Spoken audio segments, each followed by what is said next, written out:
तो आज प्यारे बच्चों क्लास 9 का मंथली एग्जामिनेशन 2 जुलाई 2024 का जो इस बार एग्ज़ाम हुआ है मैथमेटिक्स का, हम लोग आंसर जानने वाले हैं। जो कि यहाँ पर आप देख सकते हैं कि कितना क्वेश्चन पूछा गया था। तो 30 क्वेश्चन है, जिसमें जो है 25 का ही जवाब देना होता है और सब्जेक्टिव भी है। टोटल यहाँ 1.5 घंटा का एग्ज़ाम होता है, ठीक है।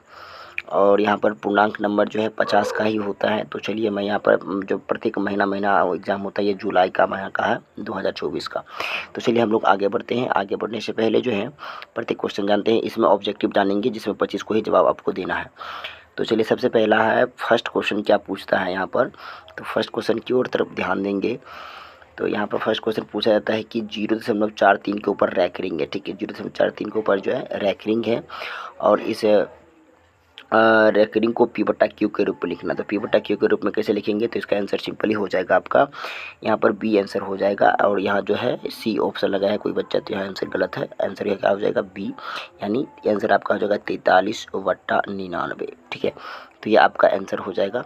उसके बाद हम लोग क्वेश्चन वो जो है सिंपली है। यहाँ पर क्या करना है आपको, तो x-2 जो है यहाँ पर x-2 बराबर पहले 0 करना है, ठीक है। x-2 बराबर 0 और x बराबर क्या आ जाएगा, मान आपका 2 आ जाएगा। तो x के जगह पे क्या रखना है आपको, टोटल इस जगह पर 2 रखना है। जैसे ही यहाँ पर 2 रखिएगा तो 2 रखने के बाद आपको क्या आंसर आपको मिल जाएगा 0। तो जैसे ही x के जगह पे 2 रखिएगा तो आंसर क्या आपको मिल जाएगा 2। अगर नहीं होगा तो मुझे कमेंट कीजिएगा। चलिए मैं तीसरा क्वेश्चन यहाँ पे देखता हूँ। तीसरा क्वेश्चन आपका यहाँ पे है, यदि भाजक बराबर 5, भागफल बराबर 7, शेषफल बराबर 4 तो भाज्य क्या होगा। तो इसका एक फॉर्मूला होता है, अगर आप लोग को याद नहीं हो तो मैं आपको फॉर्मूला बता देना चाहता हूँ। इसका फॉर्मूला होता है, तो भाज्य बराबर क्या होता है, तो भाज्य बराबर होता है भाजक गुणे भागफल अब प्लस शेषफल, ठीक है। तो यहाँ पर भाज्य मुझे निकालना है। तो भाज्य निकालने के लिए क्या करेंगे, यहाँ पर भाजक गुना भागफल यानी 5 गुना 7 अब प्लस 4, तो 5 × 35 प्लस 4 तो कीजिएगा तो 39 आपका आंसर, यानी आंसर सी हो जाएगा सही आपका। तो सी आपका ये आंसर सही हो जाएगा। उसके बाद हम लोग नेक्स्ट देखते हैं। नेक्स्ट आपका क्या है, क्वेश्चन नंबर 4 की तरफ हम लोग बढ़ते हैं। क्वेश्चन नंबर 4 है, कार्तीय तल के किस पाद में भुज और कोटि दोनों ऋणात्मक होता है। यानी भुज भी और कोटि भी क्या होता है, ऋणात्मक। यानी जो होता है माइनस माइनस किस में होता है, तो पहला प्लस प्लस होता है, दूसरा आपका माइनस प्लस होता है, तीसरा आपका माइनस माइनस होता है। तो यहाँ पर मुझसे पूछा कि दोनों ऋणात्मक किस में होता है, तो थर्ड में होता है। तो थर्ड कहाँ, option C is the right answer. उसके बाद क्वेश्चन नंबर 5 की तरफ बढ़ते हैं। तो बिंदु -4,5 किस चतुर्थांश में है, तो माइनस प्लस किस में होता है, माइनस प्लस यहाँ पर आपका सेकेंड ऑप्शन सी सही हो जाएगा। उसके बाद यहाँ पर दिया है क्वेश्चन नंबर 6 की तरफ हम लोग बढ़ते हैं। y अक्ष पर भुज का मान क्या होगा, y अक्ष पर भुज का मान बोले तो 0, y अक्ष पर भुज का मान क्या हो जाएगा 0। क्वेश्चन नंबर नेक्स्ट की ओर बढ़ते हैं हम लोग। क्वेश्चन नंबर 7 है यहाँ पे, और क्वेश्चन नंबर 7 की तरफ ध्यान देते हैं। तो त्रिभुज के तीनों कोनों का योगफल कितने समकोण के बराबर होता है। तो एक त्रिभुज का तीनों कोनों का अगर समकोण की बात करें तो 180 होता है, और कितना समकोण हो सकता है, तो 2 समकोण हो जाएगा, सिंपल ही है। तो चलिए मैं यहाँ पर नेक्स्ट क्वेश्चन की ओर बढ़ता हूँ। नेक्स्ट क्वेश्चन आपका, यदि दो रेखाएं परस्पर एक दूसरे को काटती हैं तो कौन सा कोण बराबर होगा। यदि दो रेखाएं आपस में काटती है तो शीर्षाभिमुख कोण जो है आपस में क्या होता है, बराबर होता है। तो चलिए यहाँ पर देख लेते हैं। संगत कोण तो बिल्कुल नहीं होगा, चलिए एकांतर कोण भी नहीं होगा, सम्मुख कोण हो जाएगा, रेखी कोण, इसी को हम लोग सम्मुख कोण भी बोलते हैं। सम्मुख का मतलब आमने सामने का कोण क्या होता है, बराबर होता है। तो चलिए नेक्स्ट क्वेश्चन की तरफ ध्यान देते हैं। क्वेश्चन नंबर 9 क्या है, समबाहु त्रिभुज के किन्हीं दो कोणों का योगफल क्या होगा। समबाहु त्रिभुज की बात करें तो प्रत्येक कोण कितना डिग्री का होता है, 60 डिग्री का। तो दो कोणों का जोड़ेंगे तो लगभग 60 + 60 कितना हो जाएगा, 120 डिग्री, यानी ऑप्शन बी सही हो जाएगा इसका। उसके बाद हम लोग नेक्स्ट की तरफ बढ़ते हैं। क्वेश्चन नंबर 10 जो है आपका, यदि बहिष्कोण ECD बराबर 135 डिग्री है, ABC बराबर 85 डिग्री है, तो BAC क्या होगा। सिंपल सी बात है, हम लोग जानते हैं कि यहाँ पर जो है ये कोण और ये कोण दोनों को जोड़ के ये तीसरे के बराबर होता है। तो सिंपली क्या करेंगे, इसमें से 135 में से 85 घटाइएगा तो ये सिंपली कितना चलेगा, 50 डिग्री। तो इसका ऑप्शन हो जाएगा सी इज द राइट आंसर। चलिए क्वेश्चन नंबर नेक्स्ट की ओर हम लोग बढ़ते हैं। नेक्स्ट क्या है आपका, क्वेश्चन नंबर 11, क्वेश्चन नंबर 11 यहाँ पर देख लीजिए, आप लोग खुद से पढ़िए कर। और क्वेश्चन नंबर 11 है यहाँ पर आपका, तो क्वेश्चन नंबर 11 की तरफ बढ़ते हैं। तो त्रिभुज ABC भुजा ABC बिंदु D तक इस प्रकार बढ़ाया जाता है कि बहिष्कोण ACD निर्माण होता है तथा BAC और ABC का मान इतना दिया है, तो ACD का मान क्या होगा, ACD का मान क्या होगा, यही पूछ रहा हूँ मुझसे। तो सेम आपका जो है, आपका यही फिगर सेम हो जाएगा। ऊपर वाला फिगर थोड़ा सा हम देख लेते हैं, और सेम फिगर यही आपका है। तो इस फिगर की सहायता से हम लोग इस क्वेश्चन को बना सकते हैं। तो क्या बोला, ACD का मान पूछ रहा है, ए और CD का मतलब इन बहिष कौन पूछ रहा है, ACD यानी ये वाला कौन पूछ रहा है। हम लोग जानते हैं कि ये दोनों जो है, ये दोनों का जोड़ इसके बराबर होता है, बहिष कोण के बराबर। तो हम लोग क्या करेंगे, इस दोनों को जोड़ देंगे। तो आप जैसे ही 63 को और 42 को जोड़िएगा तो ये आई थिंक 105 डिग्री आ जाएगा, 105, यानी option A is the right answer.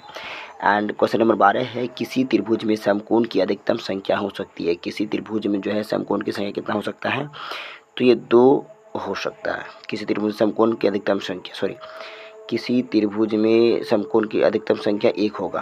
कितना होगा, 1। यहाँ पर देखिए कि अगर कोई समकोण, कोई त्रिभुज है, अगर वहाँ पर 2 समकोण हो जाएगा तो दोनों का मान तो 180 आ जाएगा, जबकि तीनों त्रिभुज का कितना होता है, योगफल, कोणों का योगफल 180 डिग्री। तो इसलिए इसका आंसर हो जाएगा आपका 1, कि किसी त्रिभुज में समकोण की अधिकतम संख्या कितना होगा, तो 1 हो जाएगा। क्वेश्चन नंबर 13 की तरफ हम लोग देखते हैं। तो 13 नंबर यहाँ क्या बोल रहा है कि किसी समकोण त्रिभुज में 2 न्यून कोणों का योगफल होता है। अगर किसी समकोण त्रिभुज में, कोई समकोण त्रिभुज पहले से है, कोई समकोण त्रिभुज जो है पहले से है, और दोनों जो न्यून कोणों का योगफल कितना होगा, तो न्यून कोणों का योगफल यहाँ पर हो जाएगा आपका 90 डिग्री। ऑप्शन डी इसका राइट आंसर हो जाएगा। ओके, उसके बाद नेक्स्ट सवाल की तरफ बढ़ते हैं। नेक्स्ट सवाल आपका 14 नंबर है। तो 14 नंबर में क्या बोलता है, यहाँ पर देख सकते हैं आप लोग, यदि किसी त्रिभुज का एक कोण 110 डिग्री है और तथा अन्य 2 कोण बराबर हो तो प्रत्येक कोण का मान क्या होगा। ये सिंपल क्वेश्चन है। मान चलिए कि मैं एक यहाँ पर त्रिभुज बना रहा हूँ, एक त्रिभुज बना लेता हूँ। यहाँ पर क्या बोलता है कि एक कोण जो है 110 डिग्री, एक कोण जो है 110 डिग्री है, और इसको x मान लेते हैं, तो ये भी x हो जाएगा।